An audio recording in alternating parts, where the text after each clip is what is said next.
Now, as time progressed in the dream, I was given the ability to realize by being in homes that television sets not only broadcast and transmitted programming, but they now had the capacity to actually send signals about you in your living room.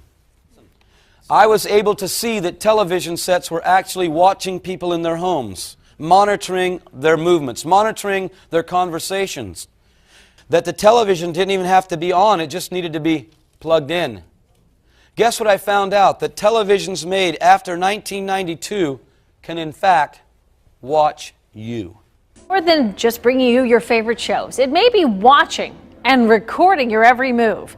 9 on Your Side, Scott Wagoner tells us this smart TV has some people worried. Since the late 1940s, families have gathered around the television set to watch their favorite shows. But now, in 2015, it appears the television is watching back. It's Samsung's Smart TV. It collects this information through a camera aimed at the viewer and microphones that pick up your conversation. We should absolutely be concerned about this. UC journalism professor Jeff Blevins advises you to read the small print. Oftentimes, I think we're not aware of exactly what it is that we're giving away, or what the consequence of that might be. Samsung says the technology is designed to respond to your preferences.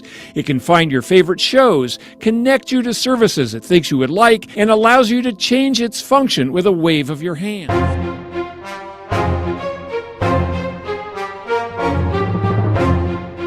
Some very unusual things began to happen almost immediately. Crops began to perish, droughts and famine. I was able to see all over the globe the most fertile areas, the most fertile farming areas. I lived at the time of this dream in the most fertile farming area in the whole world.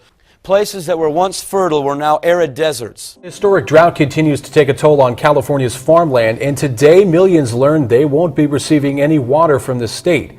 A healthy and full lake in Northern California. There's only one problem. This picture is 3 years old. And now I'm walking on top of that very same bridge. Take a look. It is a virtual desert. This is what drought looks like in the state of California. On a farm in Rio de Janeiro state, healthy green corn stalks are disappearing. Brazil's worst drought in 80 years. This is the first time it's been like this. We've had droughts in the region before, but nothing like this. This is the first drought we've had here, which has been really very difficult. The San Joaquin Valley of California. These areas were totally destroyed with drought and famine. And wind gusts topping 50 miles an hour. Across Northern California, with smoke and flames visible from Disneyland. At least 24 structures burned to the ground. And literally, this just went up in seconds. Many more were threatened. An unprecedented wildfire battle unfolding in Southern California. Underway for Bryce Canyon Park, an area of Burbank.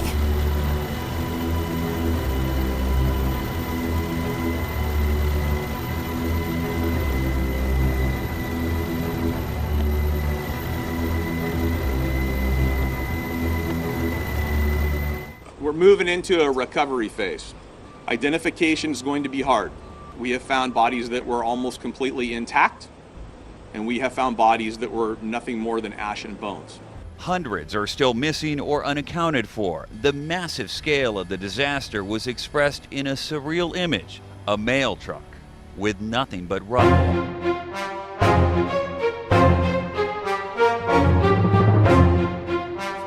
It was almost hard to comprehend what I was seeing, and it was almost immediate. It was almost like somebody just took things and twisted the whole order. The thing that I tell you that was strange to me is that weather seemed to have its own mind. I don't know how that would work, but I've heard some things from different people in the Prophecy Club about different issues, about how they're manipulating weather. But this weather was manipulated by the earth being shook from its axis. Talking about climate change yesterday, and now we're learning that scientists and researchers are looking at how to change the weather on purpose. That's right. Lasers now could one day manipulate rain and lightning. See, lasers? Really? To change the weather? That's right. Well, as we physicists are firing trillion-watt lasers into the sky to actually precipitate rain clouds and actually bring down lightning bolts. This is potentially a game changer. However, for floods, for agriculture, farmers, for people planning wedding parties, football games, you name it, outdoor events and agriculture and flooding and even hurricanes. All of them could be subject to weather modification. Incredibly interesting. With the anomalous hurricanes currently ravaging the Americas, floods destroying India, and wildfires destroying the Pacific Northwest, weather warfare is a topic on the public consciousness right now. This year marks the worst drought America's seen in decades, and it's showing no signs of letting up. Over half the country has been affected, with the brunt bearing down on the mid and southwest, especially Nebraska, Kansas, the Dakotas, and parts of the South. Just look at that. Well, in one hard-hit area of Texas, some people have grown tired of waiting for Mother Nature to bring relief and have decided to try and take matters into their own hands. Craig Funky is flying me to the edge of a violent thunderstorm. He's a cloud seeder, chasing this menacing storm to squeeze out extra rain for the drought-stricken farmland below. This is Craig's job, firing chemicals into the clouds in a controversial attempt to modify the weather. He's literally a rainmaker. That dark, thick cloud over there has lots of moisture in it. That's part of the cloud that was seeded. It actually looks heavy with rain. Cloud seeding has been used around the world for decades, but it's now getting a closer look as farmers desperate for solutions endure their 4th month of record-shattering drought with no end in sight. It's actually the largest drought in half a century, responsible for rising food prices and record wildfires. It's even suspected to be a cause for the recent surge in cases of West Nile virus.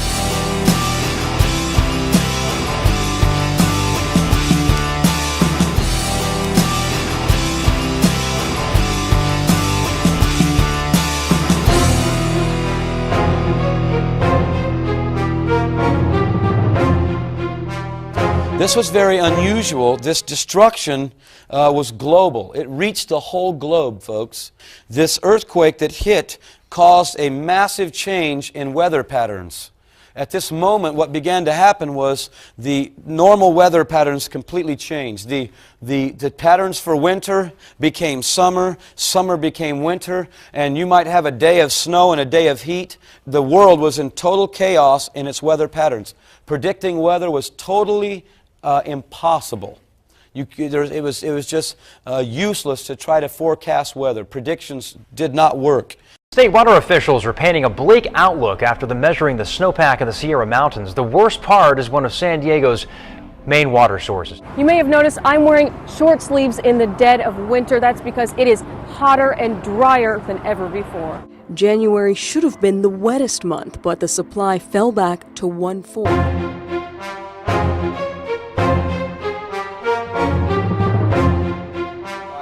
The earth being shook from its axis. You say, how do you know that? I was above it and I saw it shaking. I saw the whole earth rocking around like it was a drunk person trying to walk. It was very, very frightening to me.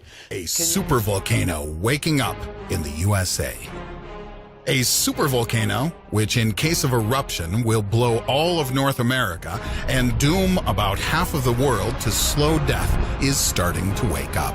Can't we do anything about it? First, let's decide on what is a supervolcano. It's nothing like a regular volcano, a cone-shaped formation with a vent. It's more of a huge depression with the eruption area covering a few thousand square kilometers. For instance, a supervolcanic eruption on the Indonesian island of Sumatra caused 6 years of sulfuric acid rains. Add to this the dust clouds blocking the sun for quite a while, and you will get a picture very similar to nuclear winter. The supervolcano left no more than 10,000 people on the entire planet. Nowadays, there's also a threat of volcano eruption. There is a supervolcano in Yellowstone National Park, USA, at the height of 2,500 meters. Until recently, it has been considered dormant. On the outside, Yellowstone National Park is covered with a picturesque landscape. Well, on the inside, it is a vast valley filled with molten magma. For thousands of years, magma has been filling huge underground reservoirs, melting rock, becoming so thick that volcanic gases causing eruptions in regular volcanoes can't escape. Thereby, upward pressure from gigantic subsurface molten magma bodies make the surface of the Earth begin to swell. 2006, the land in the park is found to be rising 10 centimeters per year. 4th of March 2014, the White House ordered the U.S. Geological Agency to restrict access to the information on earthquakes and gas emissions. March 2014, bisons and elks abandoned the park. April 2014, the water temperature in the lakes rose above 20 degrees Celsius. According to scientists, in case of explosion, the picture will be more dramatic than that of apocalypse.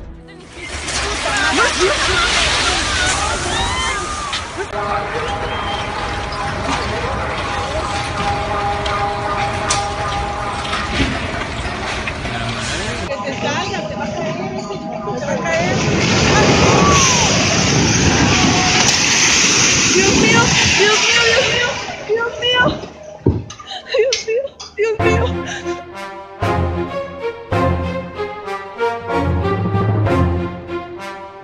One thing that was happening is that you could not cross state lines at this time without papers. You had to have current papers to cross state lines. That was very, very strange to me. Sobriety checkpoints. Thousands of motorists are stopped in them each year. Good evening, how you doing? Typically, drivers are asked to roll down the window and hand over ID, but more drivers are starting to challenge these DUI checkpoints. I don't think I would have ever believed that our country would become a place where you can't cross border to border without papers. Police DUI checkpoints like this one, motorists can simply communicate in writing. More than 2 million people have watched the video. It shows somewhat surprised officers in Levy County, Florida, look at a flyer and examine identification with the window up. I have my Fair DUI flyer. The flyer says, "I remain silent, no searches, I want my lawyer," along with sections of the motor vehicle law.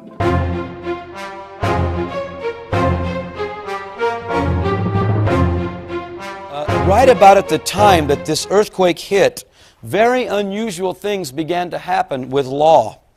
I began to see local municipalities, and no longer were police departments the enforcers of the law of municipalities, but military police driving very unusual looking vehicles that I now know to be called Humvees. Covering St. Lucie County, police in Fort Pierce now have a new tool to fight criminals. They unveiled a U.S. surplus battle wagon. It's a 6-wheel, 30-ton armored vehicle worth $700,000. But get this, the agency only paid $2,000 for it. Officer Keith Holmes says it's a great addition. This vehicle that I saw was black. They were on just about every corner of every main thoroughfare. Now, this system of these police was actually quite peaceful. They weren't rude, they weren't mean to people, they weren't obnoxious. I didn't see any looters or anybody getting shot or anything like that. They seemed to be peaceful, kind of parked at every corner.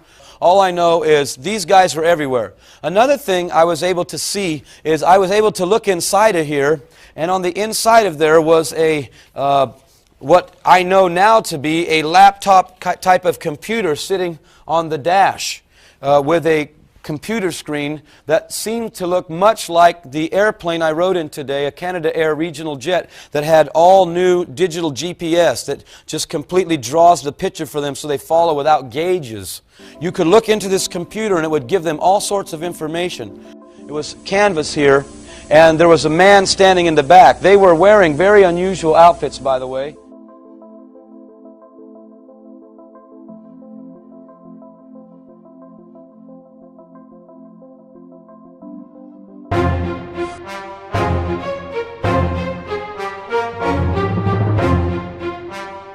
I saw street light standards, the kind like we have in California that really, you guys are still kind of old-fashioned out here. You have those wires that go across intersections with old lights hanging on. We have these huge standards that hang out. On the top of them, I began to see cameras, little white oval-looking, hot dog kind of looking cameras. A surveillance program operating all around the Bay Area. Federal agents planting microphones to secretly record conversations. Can they legally do that? Yes, they can, which may surprise a lot of you out there. Just imagine standing at that very bus stop, having a conversation with your friend and having no idea that your conversation was being recorded. It happens all the time, and the FBI says that they don't even need a warrant to do it. They plant microphones under rocks, they plant microphones in trees, they plant microphones in equipment. I mean, there's microphones that are planted in places that people don't think about because that's the intent. FBI agents hid microphones inside these light fixtures and at this bus stop without a warrant. And in the dream, it was revealed to me that these cameras knew the whereabouts of everybody's vehicles. And you know, they tell us, because people have been asking in California, hey, why do you have these cameras on the freeways? You've told us that they're for traffic control. But there's no streetlights on the freeways, folks. You know, you can drive from where I live clear down to San Diego on a freeway and never have a light. Why do they need those? And you think about it for a minute. These guys knew our whereabouts. They were parked on nearly every main thoroughfare. Tonight, it'll make you ask, am I being watched? And we guarantee you'll be checking out your own neighborhood after you get the full story on this one. But a man who lives in the house behind us says that he thinks there was a different kind of surveillance going on with some sort of mystery box attached to that power pole. SRP tells us that it looks like the box was from law enforcement, but they wouldn't elaborate. This week we learned billboards may track wherever you go. Just walking down the street may help advertisers now target you. Clear Channel Outdoor announced that it partnered with AT&T to track you on your cell phone. The company claims it's anonymous. Billboards will have technology that pings your cell phone location. Even driving by the billboard will trigger a device alerting the company where you go. The billboard tracking service launched in 11 cities and will be available across the country later this year. Privacy concerns extend beyond billboards. A major industry leader, Phase 6, sells this kind of software. But here you can see that each of your members will be identified. According to Phase 6, malls also use the software on shoppers, but the tracking could start the moment anyone enters the garage. Your smartphone is a great tool, but privacy advocates say that if companies can legally collect data on you, you should know where it goes, because cameras are everywhere, and you never know who's watching or following from your cell phone. A new technology is now being actively tested by Microsoft, which takes this even further. It's called Real Crowd Insights, and it recognizes your emotions. It can show a whole range of the things you're feeling, from joy and calm to contempt and disgust. More high-tech crime-fighting tools for our police is the latest election promise from Labor. The move will make catching crooks through CCTV even easier. But could it also impact on our privacy? Tech companies are among the groups coming to Washington to help create the first voluntary guidelines. Facial recognition is already in some of our home appliances, like TVs. Hi, TV. In our mobile devices, pins and passwords are giving way to face prints. And the technology can single us out in real time as we go about our daily business, often without us ever knowing.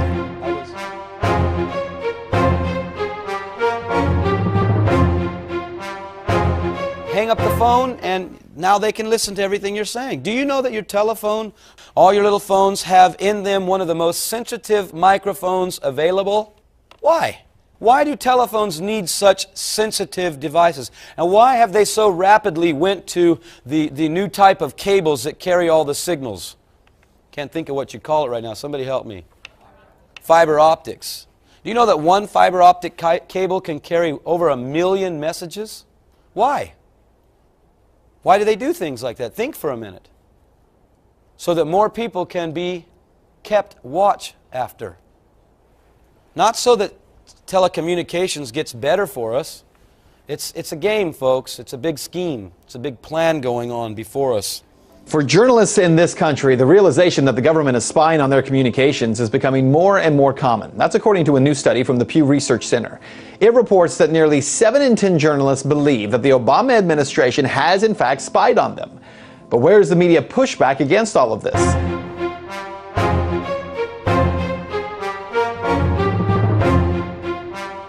There was a very unusual event that happened. Television, telephone, radio, and this other unusual communication device I was able to see into many, many homes in the United States, these white boxes that were about this big that looked to be like televisions.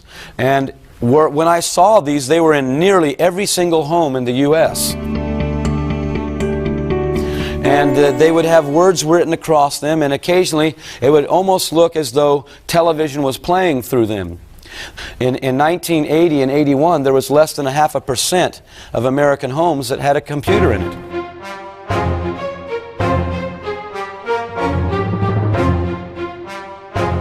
I was on my way to conduct another business transaction, and I ran into an individual. A very strange thing happened at this point. He was very, very excited and began to talk to me about something he had just experienced. This man said to me, Ken, I introduced myself to him. He was very excited, and he said, have you got your identification mark? And I said, I don't know what you mean. What's an identification mark? He says, they've just enacted a new identification mark. And by the way, this started with a voluntary implementation first. You did it voluntarily first. This man told me you ought to get yours done real soon to avoid the hassle, because soon everyone, they say, will have to have this to conduct business. And finally this morning, no need to worry about forgetting your work ID with this development. A new office facility in Sweden is offering workers the option to have a microchip implanted to give them access to the building. Now, the chip is about the size of a grain of rice and would be implanted in the hand. Cecilia Osterholm starts her day with this new technology. She swapped her keys for a chip in her hand that uses a radio signal to open doors. A microchip, about the size of a grain of rice, is injected into her hand. It felt pretty scary, but at the same time it felt very modern, very 2015. Well, at this Kmart, there was a little, like about the size of this overhead tonight, about an 8.5 by 11 gray colored pad with a hand sitting down on it. This pad, excuse me, I asked the lady, can you please tell me what this is all about? And she said, I'll have you know that they just recently put these in, and we're not exactly sure what is going to happen with them, because they didn't tell us everything. She said, but a supervisor told me that what they're planning to do is sometime in the future just have a person run their hand by, and that will take care of the scanning. It's kind of crazy. It's definitely outside the box. But it's convenient. One area of business is shaking up how we pay for things. You don't need your phone, you don't need your keys, you don't need a scan card. It's the first cash register of its kind in the Midwest, and it's right here in Rockford. A lot of people don't want to bring in their wallets, don't want to bring in any cash. Whitney Martin profiles how the future of credit cards is inside our hands. Somebody might be here tonight that's seen these same handprints on these pads in some retail outlets. I've heard they've been seen in Walmarts. Walmart was putting an electronic chip in some of its clothing items. Unless the customer removes the tag on their own, Walmart could determine the location of your clothes even after you leave the store. Jeans, some underwear, a lady's camisole. It is a microchip that is implanted under the skin and can deliver tiny amounts of hormone, like a birth control pill. We've seen retinal scans in airports. Now even some U.S. schools use them to speed up cafeteria lines. I think it's good because it's really fast. The queues go quicker so that you don't have to spend all break queuing up for the food. I began to witness to this lady, by the way. I wish I could have told you I led her to faith in Christ, but I wasn't. But I shook her to the core of her being. I told her some things about the Antichrist, about the mark of the beast. The Antichrist and controlling of people. That's what it brought up. Second, yeah, the Antichrist. You know, you see these fictional movies and you see their implants and it controls you. So, but I'll have you know that she got rattled. And about 2 weeks later, it was gone. And some people told me, yeah, we're seeing him come and go. It's kind of weird how it's happening.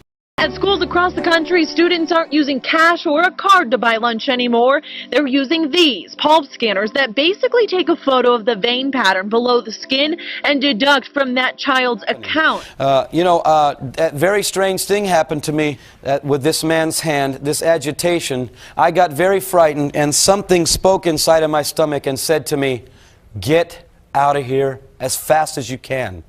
And I began to think, oh my goodness, it is the end of the world now. It is really the end of the world. Where we shop in the store, what things we pick up are starting to be recorded and analyzed. Tom Keenan of the Canadian Global Affairs Institute says biometric ID is advancing faster than our ability to contain it. while I was running, I want to read to you what I heard in my spirit. I didn't know it was my spirit at that time. If you have a Bible, if you want to turn there tonight, I'll read very quickly from Revelations 13. I didn't know these were scriptures. I was hearing this inside of my stomach. Now, again, I didn't know what the stomach did at that time. Now I know that's where your spirit man lives. Out of your belly shall flow rivers of living water. He causes all, verse 16, chapter 13 of Revelations, He causes all, both small and great, rich and poor, to receive a mark in their right hand or their foreheads, that no man might buy or sell, save he has the mark, the name of the beast, or the number of his name. Here is wisdom. Let him that hath understanding count the number of the beast, for it is the number of man. That number is 666, okay? Or, yeah, 666. I think that within 20 years, when you get born, you will get a chip. Parents are putting these chips in kids in Mexico, where there's a higher risk of kidnappings. The scanners are put up at airports and bus stations, so if a chipped child is there, police know.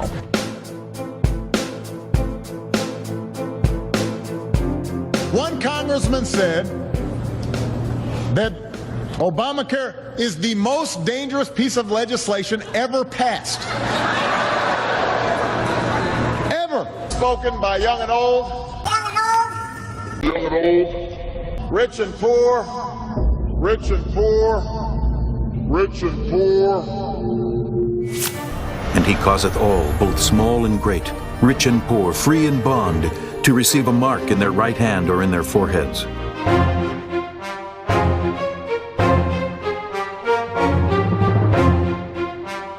I saw this man that was a very, very big man. I was sharing earlier in the tour that he was tall like a professional basketball player, but he was very big like a professional football player. He was an extremely large man, and he had a big hood, like a satin hood, over his head with eye holes to see out of. My wife was in front of me, and they began to tell her she could renounce her faith and live. And now I realized what was happening, because this man was standing there with a huge sword. It started down here with a handle and began to come up like this, and then like this, and then a big arch like this.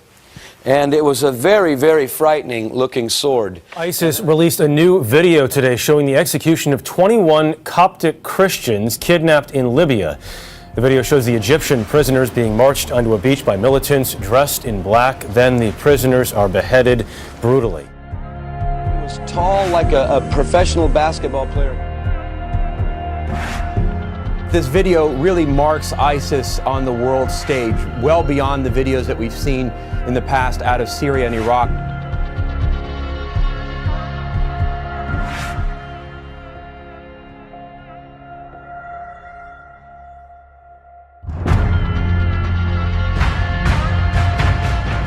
Cap that these guys were wearing and the sword that I saw this executioner holding. I just sat there and froze when I saw this sword. I didn't know how to take it.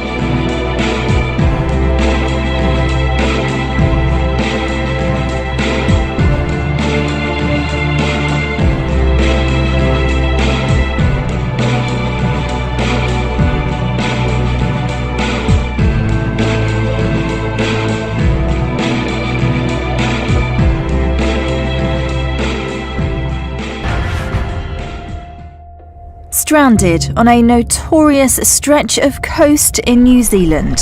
Almost 200 pilot whales have beached themselves. Around 25 of the animals have already died, and more are expected.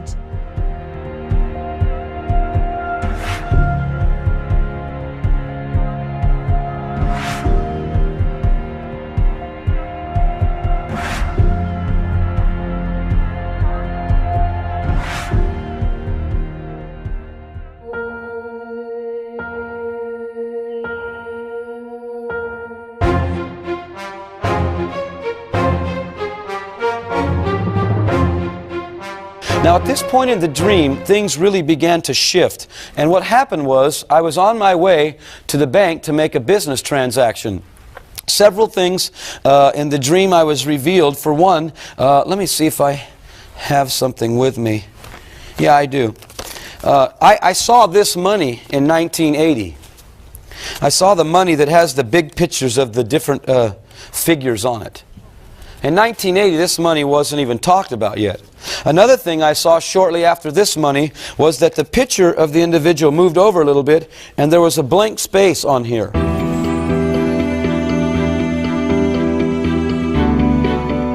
And there was a blank space on here. And I was shown in the vision that the cash would carry bands in it that could be traced as to who was transacting the cash. They've worked it out now, and it's a pretty high-tech piece of paper. Look at this part right down here. You see this little inkwell here in gold? There's a picture of a bell inside it in gold, which you really can't see very much, but this is color-shifting ink, so if you angle it somewhat, what you'll see is the bell pops out in green, so it changes, and so does this number right over here. That's one of the features. Ben Franklin's collar has very tiny writing on it here that says the United States of America along its edge. And right here, you see this ribbon that's woven through it? This is a 3D type of ribbon. It has the number 100 on it and more of these bells on it. When you move it, they change back and forth and they shift position. There's another ribbon embedded that glows with ultraviolet light. And let's look at the back of this for a minute, because this is pretty important too. On the back of it, you may notice that they have, I'll flip it over again. On the back of it, you notice a great big 100 down here, so people who are visually impaired can see it better. And down here, there's this blank space. That's actually containing a watermark of Benjamin Franklin. You can see if you hold it up to the light. You can't see it right now, but I'm told it looks a lot like this, sort of little glasses and a nose and a mouth. I'm not sure, but I think it looks sort of like that, Aaron. So that's the new bill. A lot of security features. That one's one of the more low-tech ones. It's kind of amazing just the technology that goes into a bill when you think about it. Oh, but, my God. I mean, how many of these are in circulation? Well, you know, more than you might think. About 8.6 billion of them. They are, now this is something that may blow your mind a little bit here. You know the most popular bill in the country, the one that we use all the time, is the 1. The 100 is the most common one after the 1, and that's because this is loved all around the planet. In many, many places, $100 bills are used as sort of a de facto currency, even though here you don't see them on the street so much. A lot of businesses won't even take them, but they're enormously popular overseas as this common currency. So it's believed that somewhere between a half and 2/3 of all of the hundreds that we have are held in other countries. So how much is that, Aaron? That is about $430 billion worth, or enough that if you had all the hundreds from around the world, you could buy Apple. You see, it's not just enough to know where your checking account goes and your electronic, say, Visa transactions. They want to know where you're spending cash, too, because it's the ultimate control issue. And I saw this. And you ask yourself a question if you think I'm incorrect tonight. Have you been able to go just to any local printer and say, for instance, Kinko's, I'd like you to print 500 of my checks up? Can't do it, folks. Your checks are banded with pertinent information so that your checks can be traced. All you have to do is put your checks under an ultraviolet light and you'll find this to be true.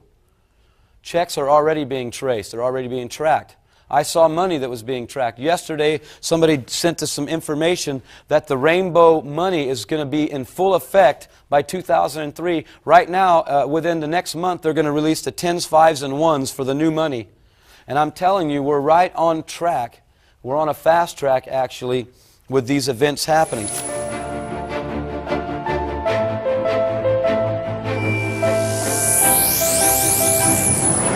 Having more than 7 days' worth of food is one of the criteria for being a terrorist. Having multiple weapons at home, anybody, we won't ask you to raise your hand. Likes to pay in cash. Likes to pay in cash. Checks are already being traced. They're already being tracked. I saw money that was being tracked. And I'm telling you, we're right on track. We're on a fast track, actually, with these events happening. Has changed the color of your hair recently. We're not going to get too personal here. Stains on your clothing means you might be making bombs. Missing fingers. Anybody ever met a farmer who might be missing a finger? A training program for law enforcement that's funded by the Department of Justice included the following potential terrorist indicators: keeps records on computers, near identified potential target carrying video cameras, person observed with maps, rental of self-storage space, presence of pamphlets, having hair dyes in your home. So I took to the streets to see if I could find anyone who met this criteria. And I was shown in the vision that the cash would carry bands in it that could be traced as to who was transacting the cash. Our government says if you meet these criteria, such as having a camera near a point of interest, like to pay in cash, has more than 7 days worth of food, you are a terrorist suspect. That's pretty scary. Do you think we should look like terrorists?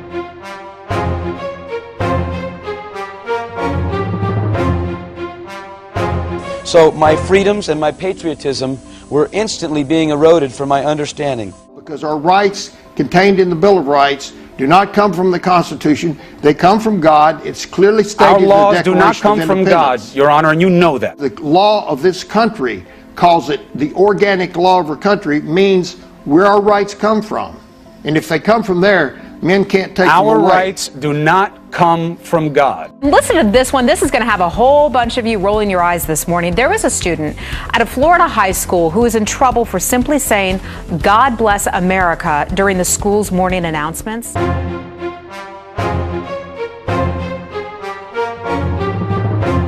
Or something. It was a very rugged hand, and it was a very thick hand. It wasn't like mine. You know, I'm kind of a small boned person, but this was a very solid hand, and it gripped my shoulder, and warmth and peace began to flood through me. After a few moments, I turned back, and there was the Lord Jesus Christ standing behind me. I don't know how he got in that room, because it was just a small holding cell and the doors behind us were shut. And then all of a sudden, he looked me in the eyes. He looked at me very, very sternly. It wasn't like a reproof or conviction, but it was more of just him looking and peering into my life. And the most unusual thing occurred to me. At the very instant I looked at him, his eyes were not brown or green or blue or anything like that. They appeared to be red like fire, and they were just looking clearly through my whole life. Somehow at that moment, I was able to realize that him looking at me was actually looking through me, and he knew everything of me. He knew my strengths, he knew my weaknesses, he knew every lie deep down inside of me, he knew every deception, he knew every place that I was afraid and I had compartmentalized. My whole being, by him looking into me, was exposed to me. It was very frightening. It was a very intense moment. I wish I could say that seeing Jesus at that moment made me very happy. It didn't. It made me very fearful. I understand now what the fear of the Lord is because of that experience. I've had you want for me. It was a powerful manifestation of Jesus. It was not this we're pals and buddies kind of a thing. I did not see that. I saw him in his awesomeness. And when he looked through me, he knew everything about me. He knew every nook and cranny. And about a few moments after realizing this, realizing my own depravity, he spoke to me and he looked sternly into my eyes and he said, "Fear not, my son, for death will never hold you." This was unusual to me. And then instantly it was like a kind of a courage flooded through me. I wish I could tell you that I got very bold and preached a great sermon and got everybody saved, but I didn't. It was just courage to go through what was before me. And so these men strapped me down now, and this individual, by the way, before they strapped me down, they asked me one more time, "You can renounce him now." And I said, "No, he's the Lord of all." And I knew that he had saved me in the dream because of the prayer and the thing with that older man. But when I looked at him, I knew now, and I can tell you folks, I know for a certainty, he is the Lord of lords and the King of every king. Amen. And I'm telling you, where the scriptures say every knee will bow, every tongue will confess his lordship, whether in heaven, on earth, or under the earth. When I saw him, there is not one knee, there is not one tongue that will not confess his lordship, regardless of what side of the coin they are. When he reveals himself to them, every knee will bow. Trust me, because this presence that he stood in was so powerful, so awesome, so anointed, so terrible, so to speak. Like the scriptures say, he's terrible in his presence. Terrible in the sense that you knew that there's no power on earth that could challenge him. Folks, I'm not afraid of nuclear bombs. bombs at all. I have no fear of nuclear disaster, because I know that the God of the universe that revealed himself to me is greater than any demonstration that man can concoct. The creator of heaven and earth gave us the wisdom to make those stupid bombs. He is not going to be outdone by his creation. That's right. And I saw that about him. And then they strapped me down and they said, you can renounce him. And I said, no, I can't renounce him, because he's the Lord of all. And he should be your Lord.